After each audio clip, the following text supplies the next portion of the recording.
भारत में बड़े बड़े नेता लोग हैं, ये तो सौभाग्य की बात है, और कहते हैं कि हम हिंदू राष्ट्र बनाएंगे, हर जाति के लोगों के एकत्रित करके हम हिंदू राष्ट्र घोषित करेंगे, ये मेरा दावा है।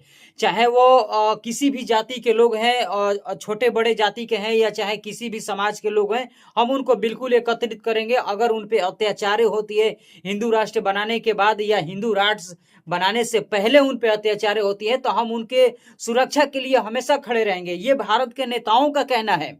और ये भी कहते हैं कि अपने देश में अगर उन पे अत्याचार होता है या विदेश में अत्याचार होता है, कहने का मतलब कि अपने देश में भी किसी भी समाज के लोगों पे अत्याचार होता है जो हिंदू राष्ट्र में घोषित हो जाएंगे, तब्दील हो जाएंगे, अगर अपने देश में उन पे अगर किसी भी प्रकार की दबाव बनती है या कोई कष्ट होता है, या विदेश में भी उनको, किसी देश में भी, अगर अन्य देशों में भी उन पे अगर दबाव होता है, या उनको मारा जाएगा, पीटा जाएगा, अगर कुछ भी होता है, तो हम लोग एक्शन लेंगे, हम लोग जो है बिल्कुल तत्पर से उनका सुरक्षा करेंगे।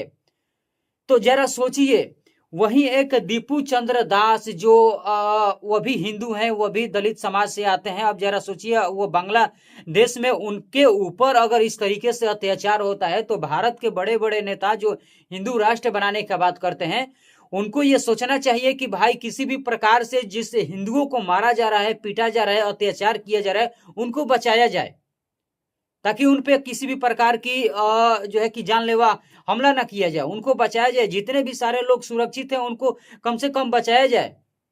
अगर वो नहीं बचते हैं, तो फिर आप किस जुबान से कहते हैं कि हम हिंदू राष्ट्र बनाएंगे, हिंदू राष्ट्र घोषित करते हैं, जब एक हिंदू का आप बिल्कुल स्वयं रक्षा नहीं कर सकते हैं, चाहे वो अपना देश का बात हो या विदेश का बात हो, किसी अन्य देशों का बात हो, हिंदू तो हिंदू होता है ना भाई।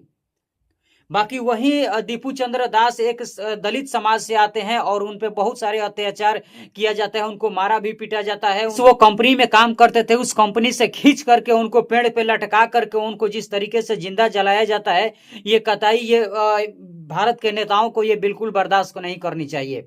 ऐसे ऐसे कहीं ना कहीं हमारे हिंदू समाज के लोगों पे अगर अत्याचार होते हैं, चाहे वो देश हो या विदेश हो, या कहीं भी किसी भी देश में अत्याचार होती हैं, तो भारत के बड़े बड़े ऐसे नेता लोग हैं जो एक्शन ले सकते हैं। लेकिन भारत के नेता लोग बिल्कुल जो है कान में तेल डाल करके सोए हुए हैं। अभी तक भी मैं देख पा रहा हूं कि बड़े बड़े नेताओं का ट्वीट नहीं आ रहा है। अगर आप सोशल मीडिया से जुड़े हैं या नहीं जुड़े हैं, तो कहीं भी जाकर के आप ट्विटर पे देखिए या यूट्यूब पे देखिए, कहीं भी उन लोगों का ट्वीट नहीं आ रहा है कि थोड़ा सा भी एक्शन लिया जाए।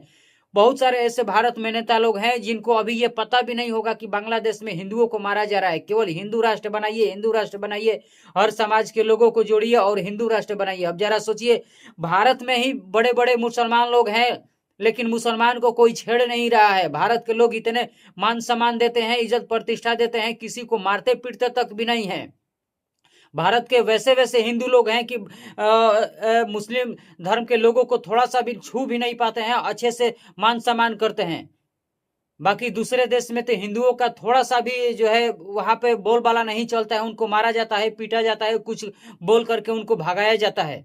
अब जरा सोचिए, लेकिन भारत के नेता लोग बिल्कुल एकदम कान में तेल डाल करके सोए हैं। बाकी आप लोग क्या कहना चाहते हैं इस पे? आप प्रक्रिया जरूर दीजिएगा कि भारत के नेताओं पे इस पे एक्शन लेना चाहिए कि नहीं लेना चाहिए। बाकी हम मिलते हैं इसके साथ नए वीडियो में। धन्यवाद।